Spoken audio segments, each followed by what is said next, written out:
Hey African Queen family, how are you doing? I hope you're doing well. I hope you're doing all right. Thank you so much for supporting my channel. I really appreciate it. Today I'm standing outside at my balcony, enjoying the beautiful ocean view. You see it there?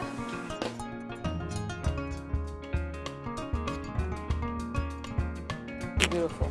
I'm showing you all of this because I want you to see the resources that we have in Africa so that you know that we don't have to travel anywhere, all right, in the world to have these resources for ourselves. So I want to come to you today, young people of Africa, to warn you, I warn you, okay? Listen to me, young people of Africa. I was born in the UK. I lived in the US, all right? All that sounds very enviable. What am I doing in Africa? Because I have traveled the whole world and I have discovered there's no place better than home. No place where you can get up in the morning and go and earn an honest living and nobody is going to disturb you for it.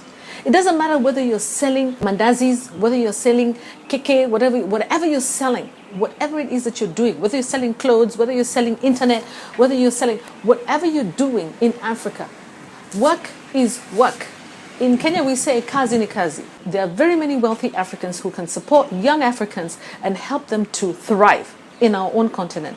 I want to call upon the governments and the rich people in Africa to come together, all right, and help the young people so that they don't have to leave this continent. We need the energy of Africa in this continent. We need you guys to stay. We need you to stay here on the continent of Africa. Listen, you have never experienced anything so demeaning, so demeaning than being told how to wipe the ass of somebody's grandmother. I have said it as it is. I have never done that job because I said I'll never do it. If I cannot wipe my grandmother's ass, I ain't going to be wiping nobody else's ass. There is something called dignity, self-dignity, guys. Those guys, have you ever seen them coming here to do the jobs that we go to do for them? Have you ever seen a country like China or India or any other country, even the US, sending what they call quote-unquote carers, basically slaves, to go and work in Europe and be proud of it? Listen, guys, don't allow anyone to mess up with your brain. We are Africans and we have the capacity to build our continent. This is not the day of old when some of us had to travel to go and look for opportunities abroad. Right now, those opportunities are right here in Africa. Right here in Africa. You do not have to travel. You do not have to go abroad. You can stay right here.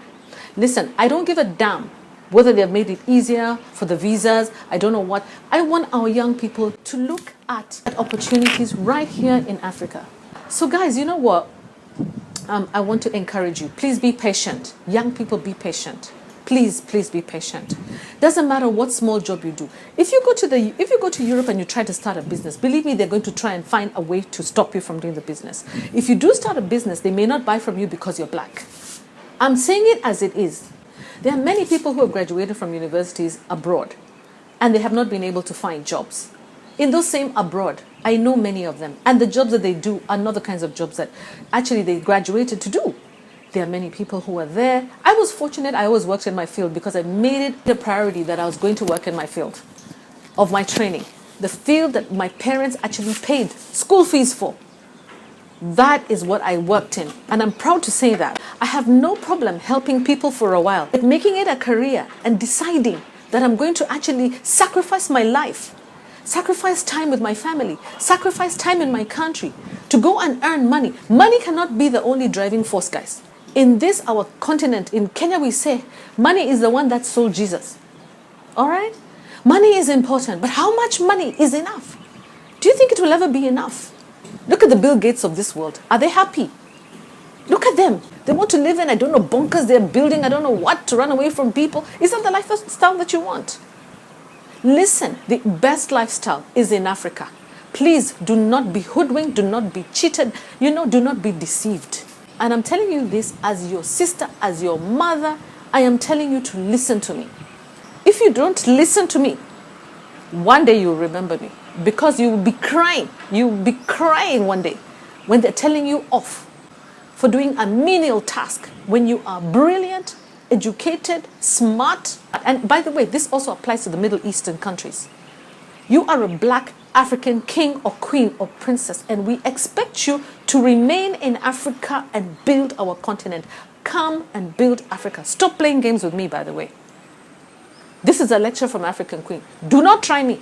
Do not try me, guys. And all you YouTubers out there who are misleading other people, getting people to even drown in the oceans, trying to reach Europe as if it's the land of honey and milk. You know very well yourself, majority of you are miserable. How many people have never left this country, never left this continent, grown up with lack, and still made it in Africa? Do they go around bragging? They don't even have time to develop these YouTube channels. Could you stop misleading the youth? I'm warning you, African YouTubers, stop misleading the youth. Just quit it. Stop the pretense. Stop the arrogance. We are tired. We are tired. I go tired. I'm tired. Thank you very much, guys, for watching. That was a rant from African Queen. Youth of Africa, remain in Africa, build Africa, buy Africa, be African, be proud African. Hi guys, I decided to come back inside to talk to you because but I understand your concerns and your worries about Africa. I fully understand. I was young, so I remember the days I was so excited about traveling, about going places. Oh yeah, you should be excited about traveling, definitely. Don't get me wrong, I'm not saying don't travel. I'm saying if you decide to travel, you travel at your own terms. We have learned lessons. It's not like we haven't done them. We've done the same things, all right? But the idea of being sold Europe, especially Europe, as the enviable destination is completely wrong. You can see a lot of African Americans, black people are moving back into the continent. Meanwhile, we're moving out of the continent. Ask yourselves a question, guys. Why are these countries making it easier for Africa to lose their human resources? When they first came to Africa and they pillaged our forests and they pillaged our rivers, the most important thing that they carried with them was human resources. Okay? They enslaved Africans, walked them, make them walk all the way from the inlands, all the way to the coast. So many Africans' experiences with the coast is not positive because people who came from agricultural, agrarian lands came to the coast to be enslaved. You need to understand this, guys. People have an inherent fear of water and the coast. Also because of slavery, perhaps. It could be actually in our DNAs. Now here you are, you guys, Nigerians, taking off from Nigeria and thinking that the only solution is Western countries. Let me tell you something. In my travel to Nigeria, this was my experience. Number one, Nigeria hardly produces anything.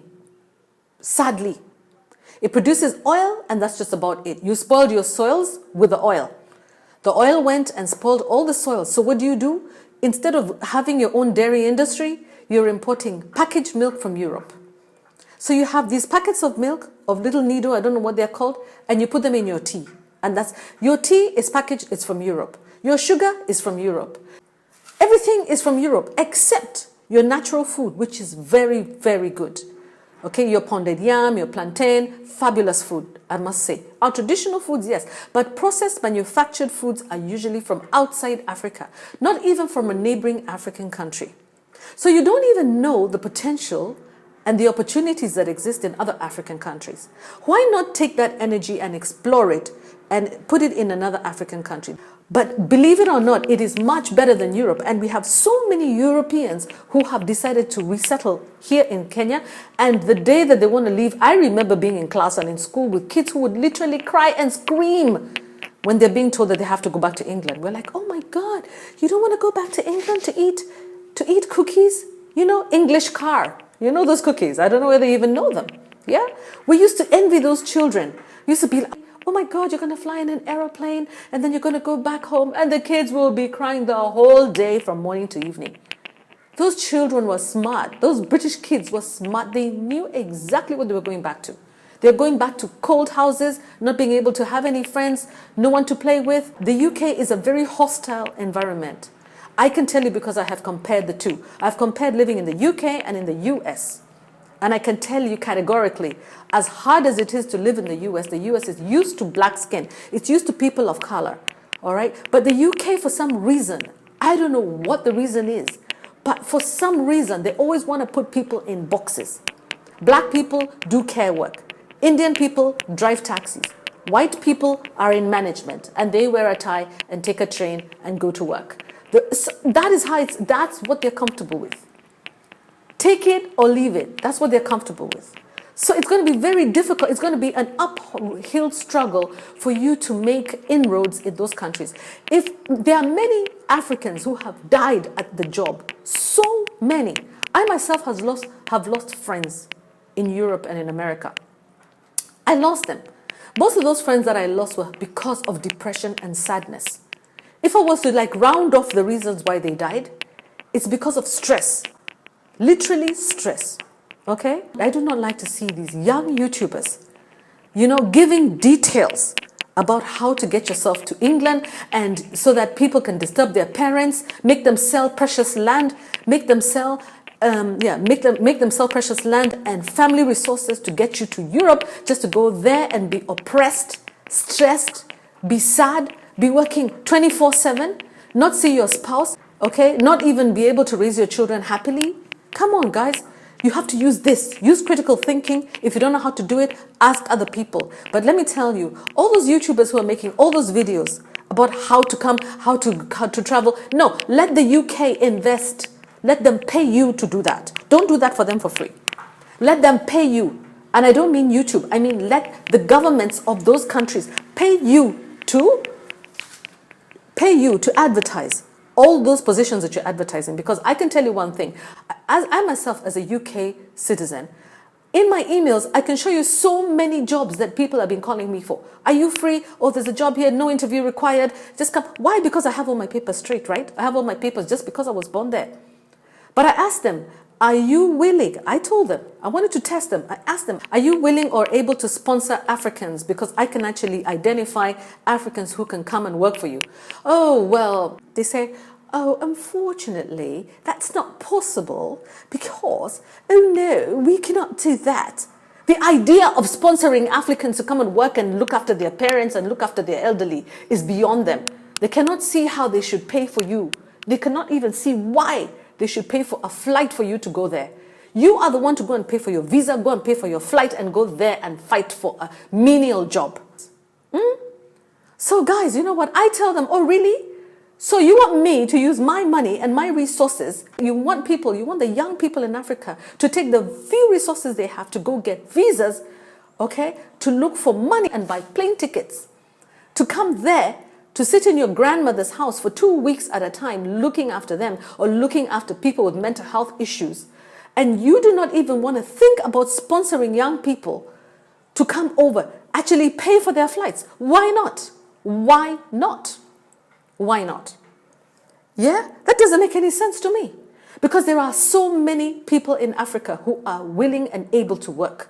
But then if these governments actually had goodwill for good intentions for our Africans, they would have sponsored them to come so that they make it easy for them to go back home and visit their families. But no, they don't. They want to make it so difficult so that you end up having no money. You end up losing all your money, and now you have work of trying to repay all your debts back to your family members and your friends. And so you're stuck in those countries begging them for jobs. Literally, that's what it is, guys. And I've met many people. I have worked in those, what they call care homes, what they call support homes. I have worked there with people who are pilots and doctors and nurses and teachers and lecturers. Think about it, how demeaning that kind of job is. And all of them are thinking, everybody that I talk to thinks, oh God, I can't wait to go back home. Africa, I want to go back to Africa. Well, I came back to Africa. I came back to Africa. And this is not the first time I've come back to Africa. I first came back to Africa in the 90s from the States, when I couldn't take it anymore. And I raised my son here. When he finished and went to university, I went back out thinking, maybe things have changed. Things are even worse. And I'm not going to take it. I'm not going to tolerate it. Nobody's going to look down on me. Look, there's even people like Stevie Wonder who are moving back to Africa. Why?